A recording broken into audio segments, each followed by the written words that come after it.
नमस्कार, मेरा नाम हिमांशु धवन और आज कुछ पेशेंट्स के कमेंट है या समझ लो कि जो मेरे को देख रहे हैं उन व्यूअर्स का कुछ क्वेश्चंस हैं, तो मैं उन क्वेश्चंस को आज आंसर करने वाला हूं क्योंकि वो कमेंट्स कर रहे हैं मेरे को कि इसके रिगार्डिंग बात करो या इस टॉपिक के बारे में रिगार्डिंग बात करो। तो एक एक करके मैं क्वेश्चंस पढ़ता हूं। पहला क्वेश्चन जो है उनका कि 6 mm का एपिडाइमल सिस्ट है, क्या वो नेचुरली रिमूव किया जा सकता है या नहीं? क्योंकि 6 mm का डायमीटर, मतलब उनका कहने का मतलब है 6 mm की एपिडाइमल लेयर के ऊपर एक गांठ बन गई है और वो गांठ ठीक हो सकती है या नहीं। तो गारंटी ठीक हो सकती है, नेचुरली ही ठीक भी हो सकती है। उसके लिए हमें कोई अलग सर्जरी या कोई भी ऐसे प्रोसीजर में जाने की जरूरत नहीं है। मेरे पास कुछ ऐसे केसेस हैं जिनके लिए मैंने रिपोर्ट्स आपके सामने बिफोर आफ्टर दिखा रखी है, जिनको सिर्फ आयुर्वेद ट्रीटमेंट से ही आराम मिल गया।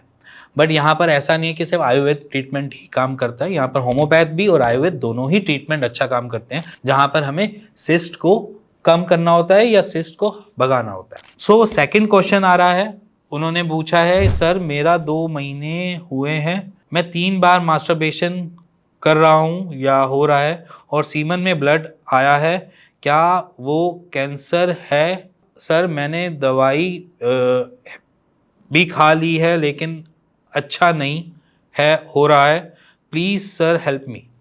बेसिकली कैंसर आप सीधा प्रोस्पेक्टिव पे कैसे पहुंच जाते हो? अगर आपको ये लग रहा है कि आपके सीमन में ब्लड आ रहा है तो सबसे पहले क्वेश्चनिंग आपकी उठनी नहीं चाहिए कैंसर की, क्योंकि बहुत सारे लोग सीधा कैंसर क्यों सोच लेते हैं कि वो कैंसर ही हो सकता है। मल्टीपल फैक्टर्स हो सकते हैं, वेसल फट गई तब ब्लड आ गया, क्योंकि 3 बारी मास्टरबेशन करो, मास्टरबेशन आपने बहुत ऐसे रफली करी है कि जिसकी वजह से ब्लड निकल आया हो। दूसरा ये भी हो सकता है कि कोई इन्फेक्शन हो रहा हो जिसकी वजह से वो आ गया हो, या कभी किडनी का स्टोन निकला हो तो ट्रैक में थोड़ा सा ब्लीड हुआ हो, वो सीमेन के साथ आ गया हो। बहुत मल्टीपल चीज़ें होती हैं। अगर आपको खुद जांच करनी है इसकी कि क्या है वो, तो सिंपल एक ही चीज़ है जिससे हम चेक कर सकते हैं कि वो है क्या। तो सिंपली जाओ एक सीमन कल्चर का टेस्ट करवा लो। मैं फिर भी बोल रहा हूँ, सीमन कल्चर का टेस्ट करवा लो, जिसमें ये पता चल जाएगा कोई इन्फेक्शन से तो नहीं है, रेड ब्लड आ रहा है किस रीज़न से आ रहा है, या क्या इन्फेक्शन की वजह से तो नहीं आ रहा है, या कुछ और प्रॉब्लम तो नहीं है। तो सबसे पहले सीमन कल्चर करवा लो, फर्दर अगर कुछ उसमें निकलता है तो फिर आगे के टेस्ट बोले जाएंगे, बट सबसे पहले सीमन कल्चर करवा लो। थर्ड क्वेश्चन है, सर मैं दुबई में हूँ और मुझे भी ऐसा लगता है कि वहाँ पर बहुत सूजन और ठीक नहीं हो रहा है, प्लीज़ रिप्लाई, कैसे ठीक होगा और बहुत परेशान हूँ 1 महीने से। देखो, दुबई में हो, अच्छी बात है, काम करो बढ़िया से।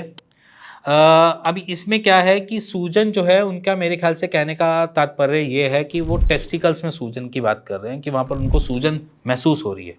अब सूजन महसूस हो रही है, उन्होंने दवाई ले ली है, मे बी शायद उन्होंने एंटी इन्फ्लेमेटरी ले ली या कोई पेन किलर खा लियो, तो पेन किलर में उस टाइम तो पेन में रिलीफ मिल गया, बट बाद में वो पेन बना रहा। जैसे जितने टाइम के लिए पेन किलर खाते हैं थोड़े टाइम के लिए ठीक हो जाता, देन उसके बाद फिर से वो पेन स्टार्ट हो जाता होगा। तो बेसिकली दुबई में हो तो मेरे ख्याल से आपको वहाँ पर जांच करवाने की ज़रूरत है। अगर टेस्टिकल्स में पेन हो रहा है तो मल्टीपल रीज़न हो सकते हैं, इन्फेक्शन से भी हो सकता है, या फिर वेरिकोसील भी हो सकता है, या फिर कुछ और रीज़न भी हो सकते हैं। तो पेन, सबसे पहली चीज़ समझो कि पेन हो रहा है तो इट मीन्स कोई ना कोई कॉम्प्लिकेशंस है। दवाई खा रहे हो तब भी उसमें आराम नहीं मिल रहा, बार बार स्टार्ट हो रहा है, तो उसमें मान लो कि कोई ना कोई कॉम्प्लिकेशन है। मैं यहाँ से आपको सीधा गाइड कर दूँ कि यही प्रॉब्लम है, तो यहाँ पर हम भी नहीं एग्जैक्ट आंसर दे पाएंगे, क्योंकि यहाँ पर सबसे पहले क्लियर ही आपकी सिर्फ और सिर्फ जांच ही दे पाएगी।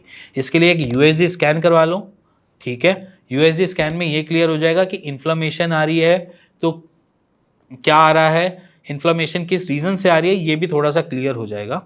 तो हम पहले ये चेक करते हैं कि दर्द हो किस वजह से रहा है, उत्पत्ति किस वजह से हो रही है, वो इन्फ्लेमेशन की वजह से हो रही है या किसी और रीज़न से हो रही है। तो पहले हम यूएसजी करवा लेते हैं, जिसकी वजह से हमें क्लियर हो जाएगा कि अगर इन्फ्लेमेशन है तो वो पेन इन्फ्लेमेशन का है, और अगर उसमें नहीं आता कुछ, इन यूएसजी स्कैन में अगर कुछ नहीं शो होता, नॉर्मल सारी चीज़ें होती है, तो फिर हमें सीमन कल्चर या करवाने की रिक्वायरमेंट है। कोई इन्फेक्शन की वजह से पेन तो नहीं है, तो यहाँ पर ये दोनों जांच करानी जरूरी पड़ती है, जिससे हमें ये क्लियर हो कि पेन की जड़ क्या है, दर्द का रूट क्या है। अब फोर्थ क्वेश्चन आ रहा है जिसमें यह है कि वेरिकोसील में स्क्रोटम स्किन जल गया है और कोई भी प्रॉब्लम तो नहीं होगी, प्लीज़ वीडियो बनाएं।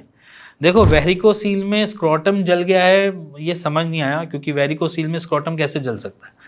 वेरिकोसील एक वेन्स की प्रॉब्लम है, वो भी इंटरनल प्रॉब्लम है, और स्क्रोटम जलेगा कैसे? उसका कोई रीज़न हो ही नहीं सकता कि वो जलेगा। अगर आप ये कहने की बात कर रहे हैं कि वो जला किसी ना किसी और रीज़न की वजह से है, मे बी शायद वो फंगल इन्फेक्शन की वजह से आपको ऐसे पैचेस बन गए हों गोल गोल, जिसके बाद आपको खुजली करने में मज़ा आ रहा हो और उसके बाद वो धीरे धीरे धीरे जलने वाली स्किन या काली पड़ गई है वहाँ की स्किन। अगर आप इसकी बारे में बात कर रहे हैं तो वहाँ पर स्किन का ट्रीटमेंट आपके लिए अवेलेबल है, किसी भी डॉक्टर के पास चले जाओगे, फंगल इन्फेक्शन का ट्रीटमेंट वो आपको दे देगा।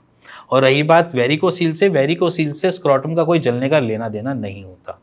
वो इसलिए नहीं होता क्योंकि वेरिकोसील एक इंटरनल प्रॉब्लम है। टेस्टिस से जाने वाली वेन्स के अंदर डायमीटर इंक्रीज होने को वेरिकोसील बोलते हैं, तो उसका कोई लेना देना ही नहीं है। हाँ, अगर वहाँ पर इन्फ्लामेशन है, सूजन आ रही है, या किसी और तरीके का स्क्रोटम जो है वो लाल रंग का शो कर रहा है, तो वहाँ पर हाइड्रोसील के लक्षण दिखाई देने को मिल जाते हैं, या वो वहाँ पर हाइड्रोसील बनना स्टार्ट हो जाता है। बट यहाँ पर जलने का कोई लेना देना नहीं है। 5th क्वेश्चन पे पहुंचते हैं। 5th क्वेश्चन बता रहा है, सर मुझे वेरिकोसील और फ्यूनिकुलाइटिस है, बट मुझे दर्द हर टाइम रहता है, ज़्यादा चला भी नहीं जाता है और बहुत दर्द है सर, प्लीज़ हेल्प मी। देखो, पहले आपको ना कुछ चीज़ों को आइडेंटिफाई करना पड़ेगा। आइडेंटिफाई कैसे? मतलब कि पेशेंट को फ्यूनिकुलाइटिस और वेरिकोसील दोनों है। हम यहाँ पर वेरिकोसील को सेपरेट रखें, फ्यूनिकुलाइटिस को सेपरेट रखें। फ्यूनिकुलाइटिस का पेन जो होता है वो इन्फेक्शन वाला पेन होता है, मतलब वो इन्फेक्शन की वजह से दर्द है। वेरिकोसील का जो दर्द होता है वो दर्द होता है कभी आएगा और चला जाएगा अपने आप ही। हफ्ते में एक बार ही आएगा, या 2 हफ्ते में कभी एक बार ही आ गया, महीने में 2 या 3 बार ही आएगा, या मैक्सिमम हफ्ते में 2 या 3 बार ही आएगा। वो परमानेंट दर्द नहीं होता वेरिकोसील का। जो आपको दर्द हमेशा बना हुआ है वो आपका फ्यूनिकुलाइटिस का दर्द बना हुआ है। तो यहाँ पर फ्यूनिकुलाइटिस का अगर इलाज करवा लोगे तो आपका दर्द ठीक हो जाएगा, एज कम्पेयर टू जो अभी आप फेस कर रहे हैं, या जिसको मैं बोलूँ कि आज के टाइम में जो आप सफ़र कर रहे हैं पेन को, उसमें सबसे पहले फ्यूनिकुलाइटिस का इलाज करवा लो, आपका पेन रिलीफ मिल जाएगा। अब फ्यूनिकुलाइटिस के इलाज में एंटीबायोटिक्स है। आप जहाँ पर भी रहते हैं अपने आसपास के किसी भी डॉक्टर के पास जाकर एंटीबायोटिक्स की रिगार्डिंग आप बात कर सकते हैं, अपने फ्यूनिकुलाइटिस की रिपोर्ट दिखाकर उनका ट्रीटमेंट ले सकते हैं। फ्यूनिकुलाइटिस के ट्रीटमेंट से आपको काफ़ी रिलीफ मिल जाएगा। वेरिकोसील में आपको जो दर्द होता है वो मीडियम होता है और नॉर्मल रहता है, और उसमें आप ऐसा नहीं कि काम नहीं कर सकते, थोड़ी देर के लिए अनईजीनेस बनेगी बट उसके बाद वो नॉर्मल हो जाएगी। तो वेरिकोसील का पेन आपको हरदम नहीं होता, पहला पॉइंट। तो फ्यूनिकुलाइटिस के ऊपर आज जोर डाल लोगे, ठीक कर लोगे, तो आपके दर्द भी सॉल्व हो जाएंगे। सिंपल और क्लियर, इसमें एक ही चीज़ बोलूँगा, फ्यूनिकुलाइटिस का इलाज करा लो, आपका दर्द रिलीफ मिल जाएगा। मैं अब 6 क्वेश्चन के बारे में बात करता हूँ जो पेशेंट ने पूछा है। सर मैं हार्ट डिजीज़ पेशेंट हूँ, कभी कभी मेरे एग में पेन होता है और यूरिन करते हुए कभी जलन व होता है, सर क्या ये वेरिकोसील है? और वेरिकोसील को आइडेंटिफाई करने के लिए यूएसजी स्क्रोटम टेस्ट से ही हो जाएगा क्या? प्लीज़ रिप्लाई सर, असम से हूँ, एसएसजी मेडिकल। ठीक है। देखो, बेसिकली हार्ट पेशेंट हो और एग, कभी कभी मेरे एग में पेन होता है, एग उनका कहने का मतलब है उनके टेस्टिकल्स में पेन है, उनके अंडकोश में दर्द है, और यूरिन करते हुए जलन भी होती है, और ये क्या वेरिकोसील है? देखो, यूरिन में जलन होने का रीज़न वेरिकोसील नहीं होता। पहली बात सुन लो सबके लिए ये कि वेरिकोसील में पेशाब करते हुए कोई जलन का कोई सिम्टम ही नहीं है। अगर आपको जलन हो रही है तो कुछ और रीज़न हो सकता है। जलन होने के रीज़न ये भी हो सकते हैं कि सबसे पहला कि ज़्यादा मसालों वाला खाना तो नहीं खा लिया। यूरिन में जलन होने का रीज़न ये भी हो सकता है कि आपका कोई किडनी स्टोन तो नहीं निकला है। यूरिन में जलन होने का एक और ज़रिया भी है कि कोई इन्फेक्शन तो नहीं है, यूटीआई या यूरिन इन्फेक्शन तो नहीं है। तो ये तीनों चीज़ें हो सकती है। तो जलन का लेना देना वेरिकोसील के साथ नहीं है, ठीक है? और वेरिकोसील के साथ इसको जोड़ो भी मत। रही बात अंडकोश में दर्द की, कि आपके एग में जो दर्द बना हुआ है, अब वो दर्द के लिए सबसे पहली चीज़ आपने अपने क्वेश्चन में ही आंसर दे दिया, क्या मैं उसके लिए यूएसजी स्कैन करा लूँ उसमें क्लियर हो जाएगा? तो यस, परफेक्टली फाइन कि आप यूएसजी करवा लो, तो उसमें आपको क्लियर हो जाएगा कि टेस्टीज में पेन जो है वो किस आधार पर है, किस रीज़न की वजह से है। देखो टेस्टीज में पेन होना इन्फ्लेमेशन है, समझ सकते हैं, बट इन्फ्लेमेशन किस रीजन से, वो वेरिकोसील की भी हो सकती है। आपको जैसे पेशाब में जलन आ रही है तो क्या पता इन्फेक्शन की जलन ना हो, या इन्फेक्शन की वजह से वो टेस्टीज में पेन ना बन रहा हो, तो ये भी हो सकता है। तो वो सारी चीज़ें आपकी यूएसजी में क्लियर हो जाएंगी और ये चीज़ एक्चुअली में ठीक हो भी सकती है। बस आपको थोड़ा सा अपने डॉक्टर पे विश्वास दिखाना पड़ेगा और एक राइट डॉक्टर इसके लिए ढूंढना पड़ेगा। इसके अलावा आपको कोई परेशानी वाली बात नहीं है। और रही बात आपकी हार्ट डिजीज़ की, तो हार्ट डिजीज़ इसमें मैटर नहीं करेगी, क्योंकि हार्ट अपना काम कर रहा है, उसका कोई आपके वेरिकोसील से या आपके उस पेन से कोई लेना देना नहीं है।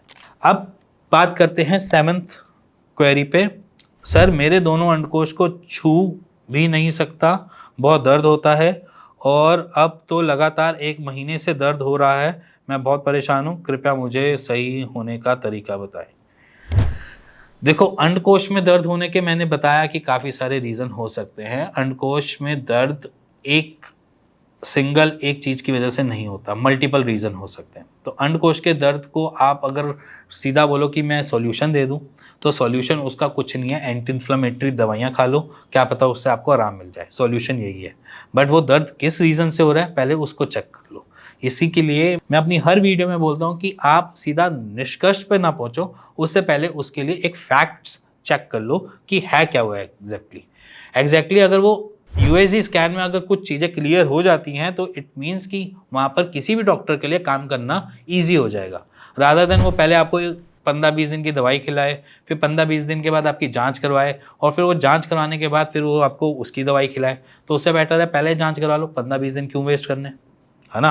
तो 15-20 दिन नहीं वेस्ट करने तो जांच करवा लो, अंडकोश का दर्द की उत्पत्ति का चेक करवा लो, जिससे आपको क्लियर हो जाए कि करना क्या है और क्या नहीं करना है। तो अब मैं पहुंचता हूँ 8th क्वेश्चन, 8th क्वेरी के रिगार्डिंग पेशेंट का ही है। सर मैं एक स्टूडेंट हूँ, ऐसा लग रहा है मुझे भी यह समस्या है वेरिकोसील की। अपने नज़दीक डॉक्टर के पास गया था पर उन्होंने यह समस्या मुझे नहीं बताई है और कुछ दिनों की दवाइयाँ दे दी हैं, अभी आराम नहीं है। यह समस्या 8 दिन से है और मैं चिंतित हूँ कि मेरा मेडिकल अनफिट तो नहीं होगा। मैं रेलवे एग्ज़ाम की प्रिपरेशन कर रहा हूँ और सर अभी अभी जैसे तैसे करके कान का ऑपरेशन पिताजी ने कराया है और सर अभी पैसों की प्रॉब्लम है, प्लीज़ सर इस समस्या का समाधान बताएं और आपकी बड़ी कृपया होगी। देखो क्वेश्चन जो है वो बेसिकली जो क्वेरी कर रहा है उनको अभी खुद क्लियर नहीं है कि वो वेरिकोसील है या फिर वो क्या है, क्योंकि उनके पास उनको लग रहा है कि वेरिकोसील है, उन्होंने डॉक्टर से चेक करवाया बट डॉक्टर ने कुछ उनको डायग्नोज नहीं बनाया है कि वो वेरिकोसील ही है। बट उनको पेन हो रहा है और पेन की वजह से उनको ये लग रहा है कि पेन बढ़ रहा है या आराम नहीं मिला पेन में, तो इसलिए उनको लग रहा है कि दवाइयाँ जो मैं खा रहा हूँ वो बिल्कुल यूज़लेस हैं और उधर से उनकी रेलवे के एग्ज़ाम की तारीख पास है, उसकी वो तैयारी कर रहे हैं और रेलवे में मेडिकल में वो अनफिट ना हो जाए। देखो सिंपल सी बात समझना कि अगर आप रेलवे में अगर जाते भी हैं या कहीं पे भी मेडिकल देने जाते हैं, कोई भी वहाँ पर छू कर नहीं बताता कि वो है क्या एग्जैक्टली। वहाँ पर जब आप मेडिकल के लिए जाते हैं तो तब आपके ऊपर बोला जाता है, जब आप वहाँ पर पहुँचोगे वहाँ पर आपसे खांसी करवाई जाएगी, जोर जोर के आपको बोला जाएगा कि आप खांसी करो। अब वो खांसी जब करवाते हैं तो हमारे टेस्टिस जो होते हैं वो टूवर्ड्स अपर जाते हैं थोड़े से, जब वो ऊपर जा रहे होते हैं, जब खांसते हैं तो टेस्टिस अगर ऊपर की तरफ थोड़े से बन रहे होते हैं, जा रहे होते हैं, तो इट मीन्स वो फिट है, और अगर वो नहीं जा रहे होते तो वो अनफिट क्लियर करते हैं, पहली बात। तो आप जब आप मेडिकल टेस्ट में जाते हो या किसी भी ऐसी जगह पे जा रहे हो तो वहाँ पर आप खुद पहले शीशे पे खड़े होकर चेक कर सकते हो कि आपके टेस्टिस खांसने के बाद ऊपर चढ़ रहे हैं नहीं जा रहे। अगर वो ऊपर चढ़ रहे हैं तो इट मीन्स वो फिट है, अगर वो नहीं जा रहे हैं तो उसको अनफिट क्लियर कर देता है। इसलिए वहाँ पर टेस्ट रिकमेंड कर देते हैं कि जाकर आप अपना यूएसजी स्कैन करवा दो जहाँ पर उनको डाउट लगता है। तो यहाँ पर अगर आप खुद से प्रिपरेशन कर रहे हो और आप खुद चेक करना चाह रहे हो कि वो फिट है या नहीं है, तो उसका ज़रिया यही है। तो आप खुद शीशे में खड़े होकर खांस के देख लो, टेस्टिस को देख लो ऊपर चढ़ रहे हैं या नहीं चढ़ रहे, अंडकोश ऊपर की तरफ आ रहे हैं या नहीं आ रहे। अगर ऊपर आ रहे हैं तो इट मीन्स वो फिट है, ठीक है। रही बात वो वेरिकोसील की डायग्नोस की, तो वेरिकोसील को डायग्नोस करने का एक ही तरीका है, यूएसजी स्कैन करा लो, मत जाओ डॉक्टर के पास, उसी में क्लियर हो जाएगा कि वेरिकोसील है या नहीं। अब रही बात पेन की, देखो पेन होने की मैंने बहुत सारे इन्हीं क्वेश्चंस में आंसर दिए कि बहुत सारे जरिए हैं पेन होने के। पेन से जरूरी नहीं है सिर्फ वेरिकोसील का ही होता है, फ्यूनिकुलाइटिस होता सकता है, स्पर्मेटोसील हो सकता है, और नॉर्मल एक यूरिनरी ट्रैक इन्फेक्शन की वजह से भी हो सकता है। बहुत अलग अलग रीज़न हो सकते हैं। किडनी स्टोन निकला तब भी हो सकता है, किडनी स्टोन में भी हो सकता है टेस्टिस में पेन। तो ऐसा जरूरी नहीं होता कि आप हर टेस्टिस के पेन को रिलेट कर लो वेरिकोसील के साथ। तो अगर आपको चेक करना है तो अपना एक अल्ट्रासाउंड करवा लो जिसमें आपको क्लियर हो जाए। और रही बात आपकी अनफिट की या फिट की, वो आप खुद चेक कर सकते हो घर पे बैठ के। अपने वॉशरूम में जाना, शीशे के सामने खड़े होना और नीचे पेंट करना और देख लेना कि आपका फिट है या अनफिट है। इसी के साथ आगे बहुत सारे क्वेश्चंस हैं मेरे ख्याल से। अगर मैं बनाने लगा तो थोड़ी सी रात हो जाएगी और मेरे पास थोड़ी टाइम की कमी है। सो बाकी के क्वेश्चंस को मैं अगली वाली वीडियो में कवर जरूर करूँगा। और अगर आपको कोई ऐसे ही क्वेश्चंस के आंसर चाहिए जो आपके जहन के क्वेश्चंस हैं, तो प्लीज़ आप मुझसे पूछ सकते हैं कमेंट पे। आप मेरे को क्वेश्चन डालिए, मैं उस पर आंसर ज़रूर करूँगा, क्योंकि आपकी प्रॉब्लम का सॉल्यूशन मैं इसी वीडियो में ही दे दूँगा।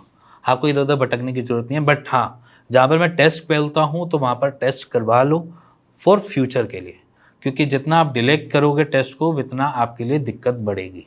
क्योंकि अभी हम क्या करते हैं, जब प्रॉब्लम आती है तो हम उसके लिए कुछ ना कुछ काम करते रहते हैं, कुछ एक्शन परफॉर्म करते रहते हैं। अगर वो एक्शन नहीं परफॉर्म करते हैं तो वो चीज़ बड़ी बन जाती है।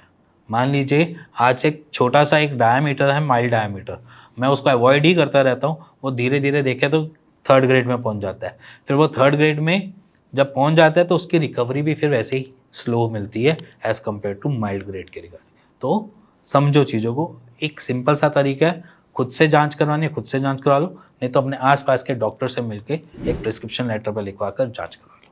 इसी के साथ मिलेंगे नेक्स्ट वीडियो में, तब तक के नमस्कार।